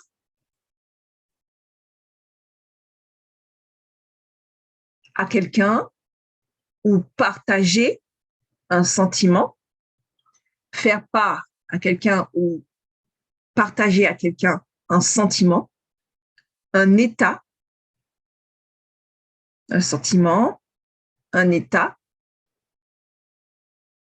pour qu'il ait le même sentiment ou pour qu'il soit dans le même état ou pour qu'il comprenne, ou pour qu'il ressente le même sentiment ou pour qu'il soit dans le même état. C'est bon? Donc, les synonymes de communiquer, ben, c'est à part le fait de, voilà, tâcher tout ça, divulguer, transmettre un message, communiquer un message, divulguer un message, partager un message. Voilà. Tout ça, c'est des synonymes. OK? Alors, vous devez comprendre qu'il y a 2 types de communication. Petit 1, les 2 types de communication.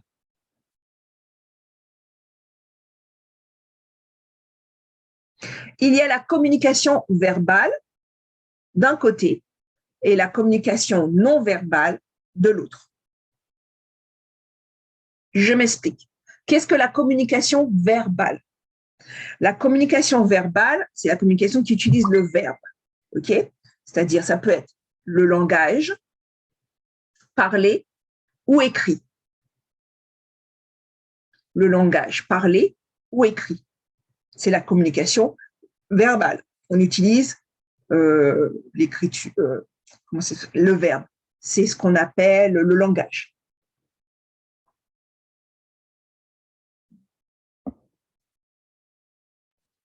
Ministre, Oui. est-ce que vous pouvez répéter pour le verbal? La communication verbale, c'est le langage écrit ou le langage parlé. Langage écrit ou langage parlé. Ça, c'est la communication verbale.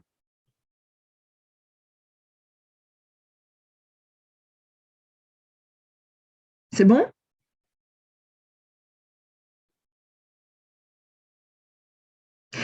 De notre côté, il y a la communication non verbale. Et ça comprend tout ce qui est utilisation, ça peut être non verbal, ça peut être l'art, ART, les couleurs, les vêtements, les odeurs. Vous voyez? Quand on utilise, par exemple, une affiche, une image, on va mettre des couleurs, on va utiliser telle couleur, tel dessin pour exprimer quelque chose. L'art, ça peut être, c'est par exemple une peinture, une sculpture, ça va parler, ça va dire quelque chose, ça va exprimer la joie, la peine, la douleur, etc. OK? Donc, c'est une communication non verbale. La manière dont on s'habille va exprimer quelque chose, va donner un langage, va communiquer quelque chose, une information sur nous-mêmes ou sur les autres. OK? Bon, on va se focaliser dans le petit 2. On se focalise sur la communication orale ou verbale. Mais dans la communication verbale, on va se focaliser sur la communication orale parce que c'est souvent entre les mots qu'on échange qu'il y a des problèmes. OK? Le petit 2, la communication orale.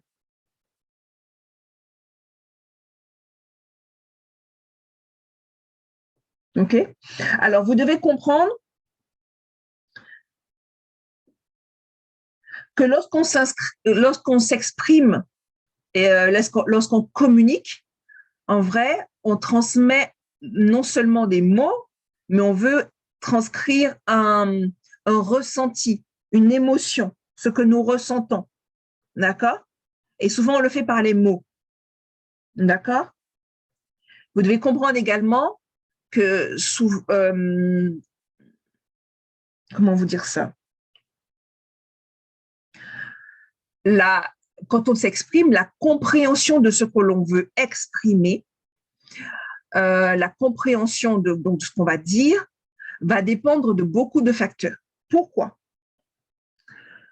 Le mieux, c'est que je vous fasse un dessin. Le mieux, c'est que je vous fasse un dessin pour bien que vous puissiez comprendre ce qui marche. Entre deux personnes qui communiquent, donc on a deux personnes qui communiquent.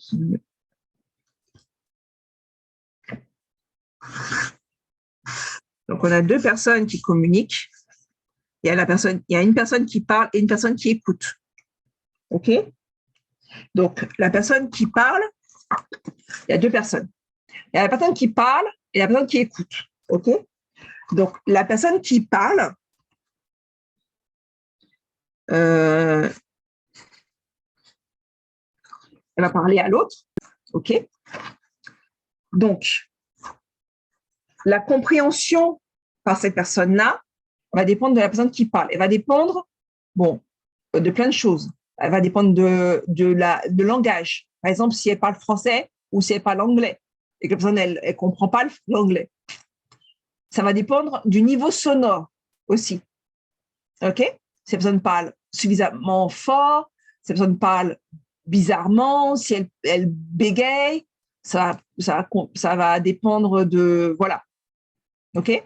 Ça va dépendre aussi de l'environnement.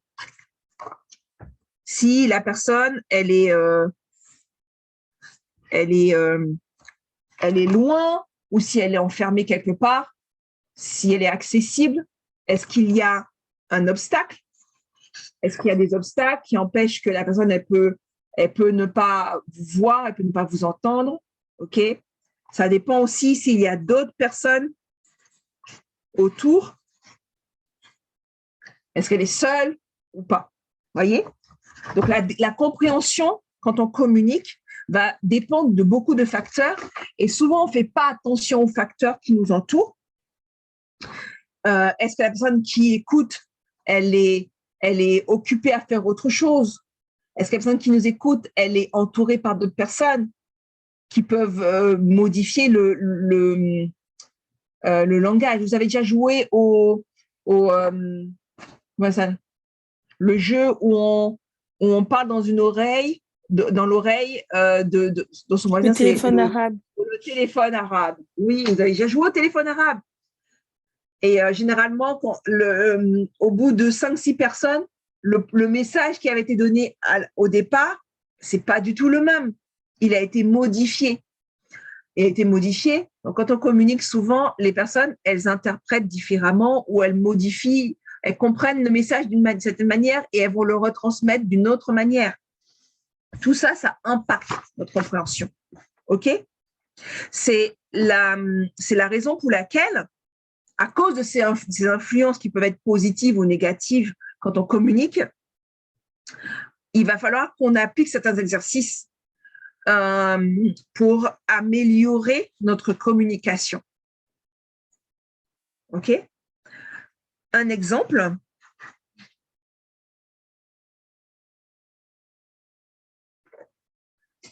On peut poser des questions pour veiller à ce que, soit si c'est nous qui transmettons le message, on peut essayer de chercher à voir si les personnes, ils ont bien compris en posant des questions, soit si c'est nous qui écoutons, on peut poser des questions pour avoir plus de précision. OK? Par exemple, quand on discute, on peut demander à la personne, en fait, qu'est-ce que tu as voulu dire quand tu dis ça, ça, ça, ça, ça? C'est une question qu'on peut poser, par exemple. On peut lui demander, est-ce que tu peux répéter? Parce que je ne suis pas sûre d'avoir bien compris. OK? Si c'est nous qui transmettons le message, on peut dire, bon, qu'est-ce que tu as compris dans ce que je t'ai expliqué? Est-ce que tu peux me réexpliquer ce que je t'ai dit? Est-ce que tu es capable de répéter ce que je t'ai dit? Donc déjà, quand on pose cette question-là, la personne, elle va se dire, OK, alors moi, j'ai compris ça, ça, ça, ça, ça. Et vous allez voir, vous allez dire, mais en fait, ce n'est pas du tout ce que j'ai voulu dire. Vous allez comprendre qu'il faut répéter, vous allez comprendre que vous êtes mal exprimé. D'accord?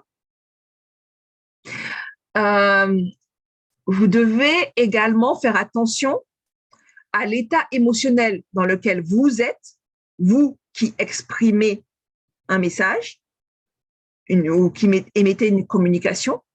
Vous devez faire attention à l'état émotionnel dans lequel vous êtes et vous devez faire attention à l'état émotionnel dans lequel la personne qui vous écoute est.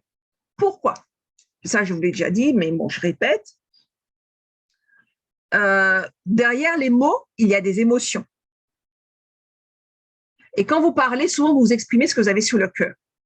Parfois, vous êtes tellement dans les émotions, vous êtes tellement en colère, vous êtes tellement triste que votre langage va refléter ce que vous ressentez.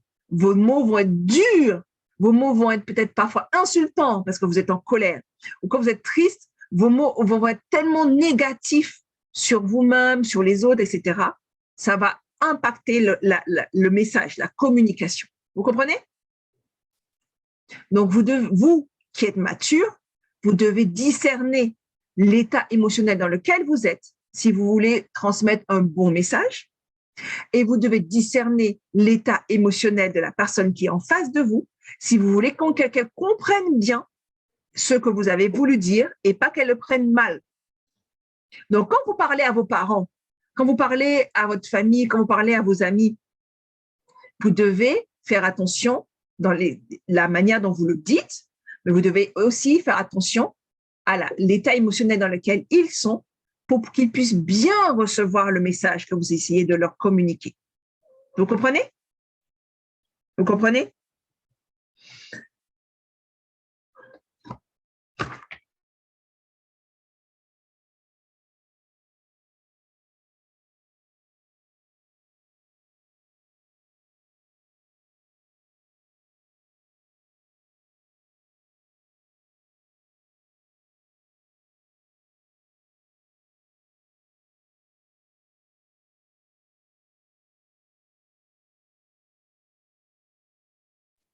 Ministre?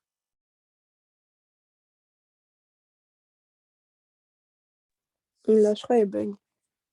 Ouais, je crois aussi. On n'est pas beaucoup aujourd'hui. Ouais, c'est vrai.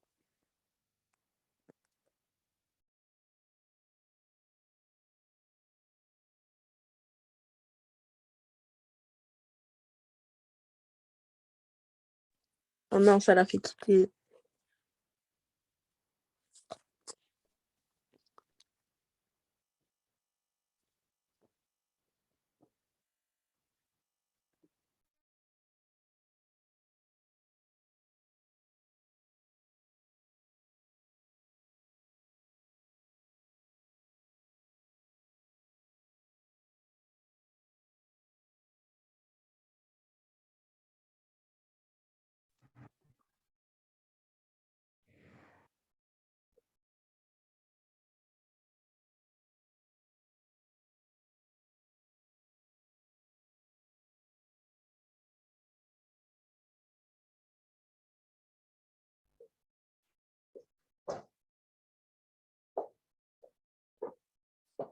Ok, ok.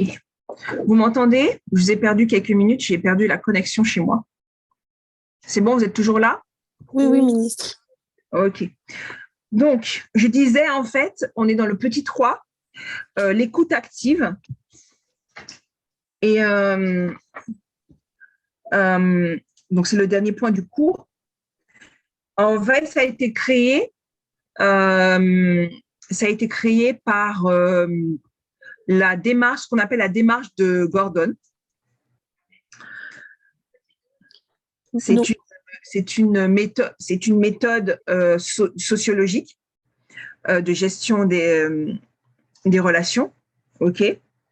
Juste pour info, hein, c'est pas. Voilà. Okay. Le petit 3, c'est l'écoute active. L'écoute active, merci. Voilà. L'écoute active. En vrai, elle donne les clés qui facilitent une bonne communication.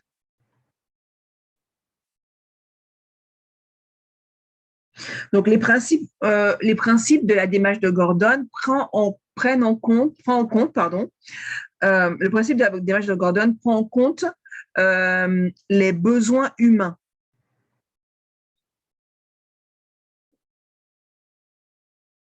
En vrai, un docteur, je sais pas, en psychologie, en sociologie, qui s'appelle Maslow, a répertorié les besoins humains dans une pyramide des besoins. Et en vrai, j'ai fait un petit schéma, je vais essayer de vous l'expliquer. En vrai, c'est une pyramide. Et il a catégorisé les besoins humains dans une pyramide. C'est flou. Pourquoi c'est flou comme ça, c'est chiant. Et en vrai, il explique que les besoins humains sont catégorisés en 5 catégories, divisées en 2 parties. il y a d'abord les besoins d'avoir, qui sont la base de la pyramide. Ça commence par les besoins physiologiques. Pourquoi ils sont à la base? Parce qu'ils sont les plus importants. Tu vois, la base, elle est plus grande. Vous voyez, la base de la pyramide, elle est plus grande. Et là-dedans, on met les besoins physiologiques. Les besoins physiologiques, c'est les besoins humains, c'est-à-dire manger, boire, dormir. Vous voyez, les besoins naturels. L'homme ne peut pas vivre sans manger, sans boire. Vous voyez, ça, c'est les besoins physiologiques. D'accord? Ensuite, en haut, il y a les besoins de sécurité. L'être humain a besoin d'une maison pour vivre, pour être en sécurité, pour être protégé du froid, du chaud, etc. Ça, c'est les besoins avoir. On a besoin d'être en sécurité. On a besoin, par exemple, d'une arme pour se protéger quand on est en guerre. On a besoin d'une maison. On a besoin d'une voiture, etc., etc. Ensuite, en haut, va y avoir la deuxième catégorie, les besoins d'être. C'est les besoins secondaires, les besoins d'être. OK? Ça commence par les besoins d'appartenance qui sont importants. OK? Ils viennent en troisième position, appartenance. D'accord? Appartenir à une origine, appartenir à un groupe, appartenir à une famille, appartenir à une église. C'est un besoin d'être lié à notre nature. OK? Ensuite, il y a le besoin d'estime. On a besoin d'être valorisé. On a besoin que les autres nous aiment. On a besoin que les autres reconnaissent notre valeur. On a besoin que les autres reconnaissent qu'on est doué. D'accord? Et en tout dernier, tout en haut de la pyramide, ce qui a le moins d'importance, mais voilà, qui a le moins de valeur, mais qui est nécessaire parce que c'est en haut de la pyramide, c'est la cerise sur le gâteau, c'est le besoin de réalisation, le besoin de créer quelque chose, de réaliser quelque chose, d'accomplir une destinée. Vous voyez? Donc, ce monsieur-là, Maslow, M-A-S-L-O-W, Maslow, il a répertorié donc les besoins humains dans ces catégories-là, pour disant que non, c'est important, les besoins physiologiques, ça commence, c'est le plus important, ainsi de suite. Il a répertorié ça et Gordon s'est basé dessus pour créer sa méthode d'écoute active. Il a dit, ben voilà, l'être humain a le besoin d'avoir et des besoins d'être. Et en vrai, quand on communique, il faut qu'on prenne en compte ces besoins-là. Sinon, il y aura une mauvaise communication. Si on ne prend pas en compte les besoins physiologiques d'une personne, ses besoins de sécurité, on peut, dans notre communication, le perdre, ces personnes. Elle peut refuser ce qu'on lui dit. OK? Si on n'estime pas cette personne quand on communique avec elle, eh ben, elle peut faire des blocages. Elle peut bloquer et ne refuser le message qu'on veut lui transmettre. D'accord? Donc, l'écoute active de Gordon prend en compte ces principes importants. C'est ce respect des besoins de l'être humain pour pouvoir bien communiquer. Et donc, il va nous dire qu'en premier lieu, par exemple, si on prend en compte la pyramide de Plateau, notre communication doit être non violente. Pourquoi? Parce que déjà, si elle est violente, ça sape les bases de la pyramide. Ça sape le besoin physiologique des personnes, donc de ne pas être blessé, les besoins de sécurité, ben, on ne veut pas être attaqué. Donc, la communication, si elle est violente, elle attaque la personne, ça sape la base. Et donc, ça empêche déjà toute communication, toute bonne communication. OK? Donc, dans un premier temps, donc, nous devons prendre en compte les besoins des uns et des autres, les besoins mutuels, basés sur les besoins généraux que l'on peut avoir. OK? Le besoin de sécurité, le besoin de respect, le besoin… Voilà. On doit prendre en compte ces besoins-là. Ensuite, on doit éviter des messages à risque, des messages qui vont forcément orienter la conversation dans le mauvais sens. On appelle ça des messages à risque. Donc, on a vu l'écoute active, c'est quoi? Donc déjà, on doit prendre en compte les besoins de l'être humain, selon la pyramide de Maslow, on a vu. on doit éviter les messages à risque.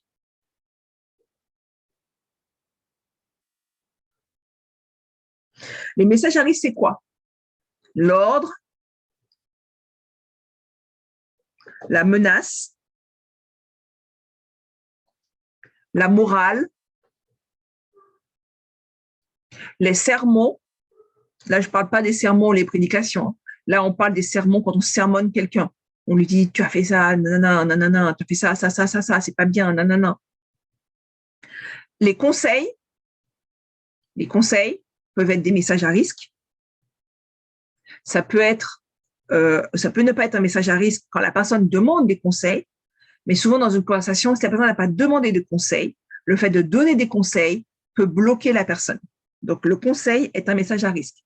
Les critiques, les flatteries, critiques, flatteries, quand elles ne sont pas sincères, faire plein de compliments à quelqu'un quand ils ne sont pas sincères et que la personne elle voit que ce n'est pas sincère, c'est un message à risque.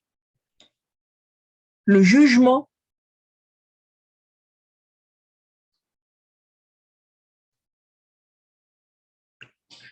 les questions, on va voir que les questions, il faut les poser au bon moment et de la bonne manière. Mais poser tout le temps des questions dans une conversation, ça peut être un message à risque. Il y a le risque que la communication se fasse mal. Et l'ironie, être ironique, faire des blagues sur tout ce que la personne dit et être ironique, faire des blagues, mais dans le mauvais sens. Tu vois, remettre en cause ce que la personne elle dit par l'ironie. Voilà. L'apaisement aussi peut être un message à risque. Tenter d'apaiser quelqu'un quand il est forcément en colère, c'est aussi un message à risque. La personne peut au contraire mal le prendre.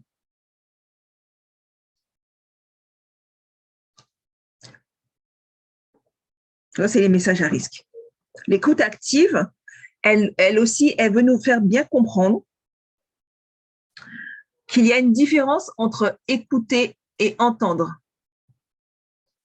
Il y a une différence entre entendre un message et écouter un message. Entendre, c'est quoi? Entendre, c'est percevoir un son. Tu perçois, ça arrive à ton oreille. Tu entends que la personne, elle parle. Ça, c'est entendre. Mais écouter, c'est plus profond. Écouter, c'est vraiment prêter attention à ce que la personne, elle dit. Prêter attention à ce que la personne, elle dit. OK? Il y a aussi un dernier point dans l'écoute active. Un dernier point dans l'écoute active qu'il faut comprendre, c'est qu'il faut faire attention aux mots employés, au langage et aux émotions qui sont utilisées, qui sont transmises, ou les sentiments que la personne peut recevoir. Ça, je vous l'ai déjà dit. Donc, l'écoute active, dernier point aussi, c'est qu'elle demande de faire attention aux mots employés, le ton qui est utilisé, le langage qui est utilisé et les sentiments qui transparaissent derrière les mots. OK? Donc, je résume. L'écoute active. Donc, faire attention donc aux besoins naturels de l'homme. On a vu la pyramide de Maslow, les besoins, donc les besoins physiologiques, les besoins de sécurité, les besoins d'appartenance, les besoins de valorisation, d'estime et les besoins de réalisation. Donc, faire attention aux besoins pour la communication non violente, prendre en compte les besoins. Donc, une communication non violente qui prend en compte les besoins de l'homme. Éviter les messages à risque. Faire la différence, entre entendre et écouter. Et aussi, en dernier, faire attention aux mots utilisés, au langage utilisé, au ton utilisé, etc. OK, vous avez compris ces points-là. D'accord? Oui. Alors, c'est pas fini. L'écoute active va nous donner une clé que j'aimerais que vous puissiez conserver, garder, utiliser. Une clé, un outil qui vient toujours de la démarche de Gordon. Hein. Alors, c'est comme je vous explique ces clés. En fait, vous devez faire la différence entre ce qu'on appelle le message « je » et le message « tu ». Je vais vous expliquer. Notez message « et le message « tu ». Pour le comprendre, vous pouvez dire le langage « je » et le langage « tu ». Alors, le message « je », c'est quand tu communiques et tu utilises « je ». Le pronom personnel « je », tout le temps. Je pense, je dis, je fais, je, machin. Tu utilises « je ». Et le message tu, aïe, tu me fais mal. Le message tu, c'est quand dans ta communication, tu utilises tout le temps le tu. OK? Vous comprenez déjà? Donc, ce que vous devez comprendre dans cette clé, c'est qu'en vrai, ce qu'il nous dit, il nous dit le message je a tendance à comment dire, apaiser la situation dans une discussion, alors que le message tu a tendance à envenimer le conflit. Donc, quand on est en discussion avec une personne, quand on est en conflit avec une personne, il vaut mieux utiliser le message je, c'est-à-dire utiliser le je, plutôt que d'utiliser tu. Pourquoi? Le je va faire référence à nous. La personne qui parle, quand elle utilise le je, elle va plutôt faire référence à elle, elle va parler d'elle, de ce qu'elle ressent, de ce qu'elle pense, de ce qu'elle, etc. Elle va amener la responsabilité sur elle, alors que le message tu a tendance à envoyer une accusation vis-à-vis de la personne qui est en face de vous. Si dans une conversation, vous utilisez tout le temps tu, c'est comme si vous accusez, vous pointez le doigt sur la personne, sur sa responsabilité, sur ses torts, sur ce qu'elle est, sur ce qu'elle dit. Vous pointez du doigt et ça crée une tension. La personne, elle se sent agressée, elle se sent accusée, elle va mettre une barrière, il va y avoir une tension entre vous deux. OK? Alors que dans une conversation, si vous utilisez le message je, vous utilisez je pense, je crois, je dis, je ressens, en vrai, vous déchargez la personne qui est en face de vous d'une responsabilité, elle n'est plus accusée, parce que vous parlez de vous, elle n'est plus accusée, et donc ça va la tranquilliser, elle n'est plus accusée, elle n'est plus victime, elle n'est plus attaquée, elle va se détendre, et forcément, dans la communication, il sera plus détendu. Vous comprenez? Je vais vous donner un exemple. Par exemple, vous êtes en train de discuter, il y a au travail, quelqu'un a cassé un appareil. Non, vous vous disputez parce que, par exemple, voilà, il y a quelqu'un qui vous accuse, par exemple, de mal parler au travail, etc., de l'avoir insulté, etc. Si vous êtes là, vous dites, ouais, mais en fait, j'ai dit ça parce que tu as dit que j'étais bête, tu as dit que je faisais mal mon travail, tu as dit que j'avais accusé un tel de dire ça, tu as dit, etc. Vous êtes en train d'accuser la personne qui est en face de vous et vous envenimez la situation. La personne devant, elle va vouloir se défendre, elle va vouloir répondre. Elle va parler, elle va dire, mais non, j'ai jamais dit ça. Je dis, non, c'est toi qui as dit ça, non. Le conflit va s'envenimer. Alors que si, au contraire, vous réagissez en disant, en vrai, j'ai dit ça, effectivement, parce que je pense que à tel moment, tu as dit, à tel moment, j'ai été accusée, par exemple, d'avoir menti. J'ai été accusée d'avoir mal fait mon boulot. J'ai été accusée d'avoir, voilà, je me suis sentie accusée. Je me suis sentie Voilà, ce que j'ai ressenti, c'était que vraiment, en fait, j'étais mal compris. Vous comprenez? Vous reportez les choses sur vous et en vrai, dans la communication, vous apaisez la communication parce que vous exprimez ce que vous ressentez et au contraire, la personne qui est en face, elle va se dire « Ah, voilà ce que tu as ressenti. Ah, voilà ce que tu as vécu. Oh là là !» Et la personne va se mettre dans un état où au contraire, elle va compatir à votre situation. Elle va pas se sentir accusée, elle va pas se sentir en conflit et au contraire, elle va se tranquilliser et elle va se dire « Ok, bon, comment on arrange la situation, etc., etc. » Est-ce que tout le monde a compris? Oui, ministre. Ok, c'est bon. Oui, j'ai compris. Ok, bah voilà, c'est le cours sur la communication je voulais vous donner. Si vous avez des questions, faut pas hésiter, vous les posez maintenant. Sinon, vous les posez dans votre WhatsApp, le groupe, ok, si vous voulez. Dans tous les cas, le replay il sera disponible. Je vais essayer de le faire rapidement là, de vous le rendre disponible pour que vous l'ayez. Vous pouvez le réécouter, ok. J'aimerais qu'on prie. On prend quand même le temps de prier avant de se quitter. Je sais qu'on a dépassé le temps. On va prier un petit peu. On va prier pour nos communications. Donc, démutez vos micros. Démutez vos micros. On va prier pour la gestion des conflits et la gestion de la colère chez nous, dans notre vie personnelle, dans notre vie professionnelle et dans notre vie spirituelle. Amen, amen. Amen. Allez, tous ceux qui peuvent, démutez vos micros.